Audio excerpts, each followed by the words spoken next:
Hi friends, welcome to Vyas the ultimate channel. నేను మీ విశాలీరామ్. ఈరోజు నేను మీ ముందుకు ఆలు ఎగ్ ఫ్రైతో వచ్చేసానండి. దీని టేస్ట్ చాలా బాగుంటుంది. ఇది మీరు ఇలానే చేసి పిల్లలకు పెట్టండి, చాలా ఇష్టంగా తింటారు. దీన్ని మీరు కూడా ఒకసారి ట్రై చేయండి. స్టవ్ వెలిగించి ప్యాన్ పెట్టుకుని ఆయిల్ వేసుకోవాలి.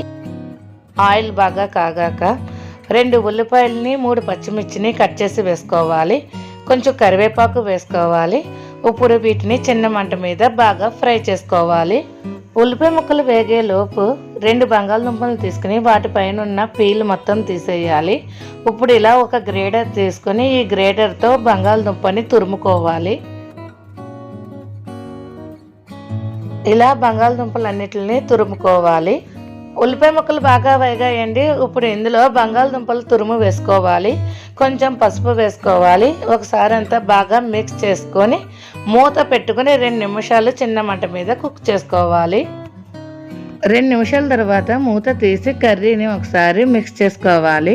ఇప్పుడు ఇందులో 1 స్పూన్ కారం, 1 స్పూన్ ధనియాల పొడి, 1 స్పూన్ జీలకర్ర పొడి, సరిపడా సాల్ట్ వేసుకుని ఒకసారి అంతా బాగా మిక్స్ చేసుకోవాలి. ఇలా అంతా ఒకసారి బాగా మిక్స్ చేసుకున్నాక మూత పెట్టుకుని చిన్న మంట మీద 2 నిమిషాలు కుక్ చేసుకోవాలి.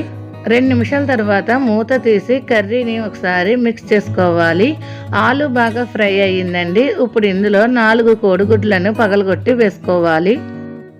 ఎగ్స్ని గరిటితో కదపకుండా మూత పెట్టుకుని చిన్న మంట మీద 2 నిమిషాలు కుక్ చేసుకోవాలి. 2 నిమిషాల తర్వాత మూత తీసి ఎగ్ని గరిటితో నెమ్మదిగా తిరగవేసుకోవాలి. ఎగ్ మరి చిన్న చిన్న ముక్కలుగా కాకుండా కొంచెం పెద్ద పెద్ద ముక్కలుగా ఉండేలాగా చూసుకోవాలి. ఇలా ఎగ్ని తిరగవేసుకున్నాక ఇటు సైడ్ కూడా చిన్న మంట మీద 2 నిమిషాలు కుక్ చేసుకోవాలండి. ఆలు ఎగ్ ఫ్రై రెడీ అయిపోయిందండి. ఇప్పుడు స్టవ్ ఆఫ్ చేసుకుని సర్వింగ్ బౌల్లోకి తీసుకోవాలి.